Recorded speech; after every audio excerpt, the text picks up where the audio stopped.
마태복음. 암영상에서 마태는 예수님을 다윗의 가문에서 나신 메시아, 모세와 같이 권위 있는 새로운 선생, 그리고 임마누엘, 히브리어로 우리와 함께 하시는 하나님으로 소개했습니다. 예수님은 하나님 나라의 도래를 선포하고 가르치시고 그 나라를 이스라엘 사람들의 일상 속에서 실현하셨죠. 많은 이들이 그분을 받아들였지만 거절한 이들도 있었는데 특히 이스라엘의 종교 지도자인 바리새인들이 그랬죠. 따라서 중요한 질문은 예수님과 이 지도자들 간의 갈등이 어떻게 끝날 것인가 하는 것입니다. 다음 단락인 14장부터 20장에서는 사람들이 메시아에 대해 어떤 다양한 기대를 했는지 살핍니다. 예수님은 꾸준히 아픈 사람들을 치유하시고 심지어 2차례나 광야에서 수많은 군중을 먹이는 기적도 일으키십니다. 한 번은 유대인, 다른 한 번은 이방인 군중입니다. 이 표적은 모세가 광야에서 이스라엘에 행한 것과 매우 비슷했죠. 그래서 모든 사람이 예수님께 열광합니다. 그들은 그분이 위대한 선지자이자 메시아라고 생각합니다. 하지만 종교 지도자들은 다릅니다. 그들이 기대한 메시아는 시편 2장과 다니엘 2장 등의 말씀에 근거한 승리의 메시아로서 그들을 억압하는 이방 나라들을 물리치고 이스라엘을 구할 자였습니다. 그들이 볼 때 예수님은 거짓 교사이자 자신을 높이는 주장으로 신성을 모독하는 자일 뿐이죠. 그로 인해 예수님에 대한 반발은 점점 거세졌고 그들은 예수님을 죽이려는 음모를 꾸미게 됩니다. 그러자 예수님은 이들로부터 물러나셔서 가장 가까운 제자들에게 이스라엘의 메시아가 된다는 게 그분께 어떤 의미인지 설명하십니다. 누구도 그런 메시아를 기대하지 않았기 때문이죠.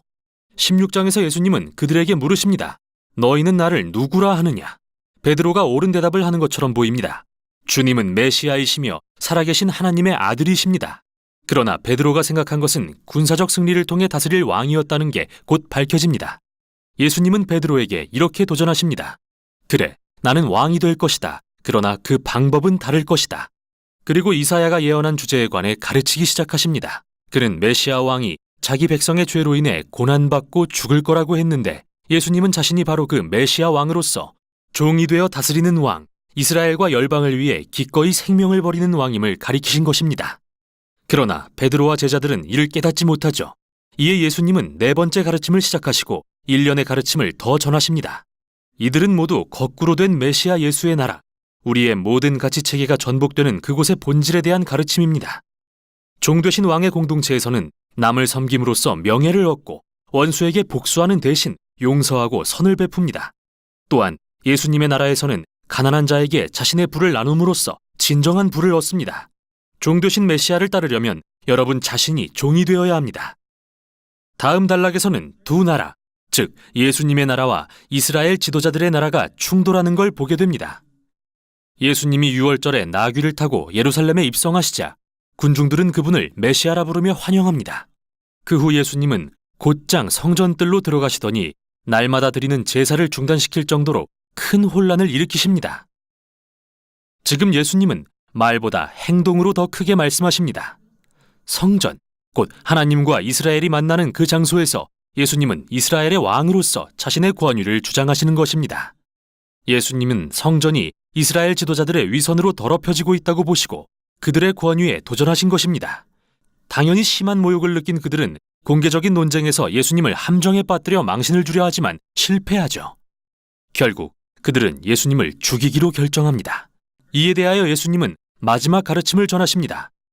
먼저 바리새인과 그들의 위선을 신랄하게 비판하신 예수님은 하나님과 그분의 나라를 거절한 예루살렘을 바라보며 우십니다.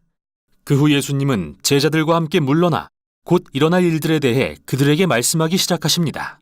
예수님은 이 지도자들에 의해 처형당하실 것이며 이로써 그들은 자멸을 초래할 것입니다. 왜냐하면 평화의 나라로 향하는 예수님의 길을 받아들이는 대신 로마에 맞서는 반란의 길을 택함으로써 예루살렘과 성전이 파괴될 것이기 때문입니다. 하지만 예수님은 이게 끝이 아니라고 하십니다. 그분은 죽으신 후 부활하셔서 자신을 소명하실 것입니다. 그리고 언젠가 다시 오셔서 열방에 그분의 나라를 세우실 것입니다. 그러므로 그때까지 제자들은 늘 깨어서 예수님과 그분의 나라를 선포하고 복음을 전파하는 데 힘써야 합니다. 이 모든 말씀이 아직 제자들의 귓가에 쟁쟁할 때 이야기는 절정에 이릅니다. 그날 밤 예수님은 제자들과 따로 모여 유월절 만찬을 가지십니다. 유월절은 이스라엘이 유월절 어린 양의 죽음을 통해 노예에서 해방된 이야기를 들려주는데요. 예수님은 이 식사에 빵과 포도주에 새로운 상징적 의미를 부여하시며 다가올 자기 죽음이 희생제물이 되어 그분의 백성을 죄와 악의 속박에서 해방할 것임을 보여주십니다. 만찬 후 예수님은 붙잡히시고 유대 지도자들의 공회인 산헤드린 재판에 넘겨지십니다. 그들은 예수님이 메시아라는 주장을 받아들이지 않고 하나님을 모독했다는 죄목으로 그분을 고발합니다. 그 후 예수님은 로마 총독 빌라도 앞에 서십니다. 그는 예수님이 무죄라고 생각하지만 유대 지도자들의 압력에 굴복해 결국 그분께 십자가형을 선고합니다. 그래서 예수님은 로마 군인들에 이끌려 십자가에 못 박히십니다. 자, 이 단락에 바로 이 지점에서 눈에 띄는 게 있습니다. 마태가 서론에서처럼 구약의 말씀을 인용하는 횟수가 늘어나고 있다는 점인데요. 그는 예수님의 죽음이 비극이나 실패가 아니라 오히려 구약의 모든 예언이 놀랍게 성취된 것임을 보여주려고 하는 것이죠. 예수님은 이사야의 예언대로 종되신 메시아로 오셨습니다. 자기 백성에게 거절당하셨지만 그들을 심판하기보다 도리어 그들을 대신해 심판을 받고 그들의 죄의 결과를 짊어지십니다. 십자가의 순환이 끝나고 예수님의 몸은 무덤에 안치됩니다. 하지만 이 책은 마지막 장에서 놀라운 반전으로 끝이 납니다. 일요일 아침 제자들은 예수님의 빈 무덤을 발견합니다. 그리고 갑자기 사람들이 죽음에서 살아나신 예수님을 보기 시작하죠. 이 책은 부활하신 예수님이 대위임령이라 불리는 최후의 가르침을 주시는 것으로 마무리됩니다. 예수님은 이제 당신이 진정한 세상의 왕이라고 하시며 제자들을 모든 민족에게 보내셔서 예수가 주님이시며 누구든 세례를 받고 그분의 가르침을 따르면 하나님 나라에 참여할 수 있다는 복음을 전하게 하십니다.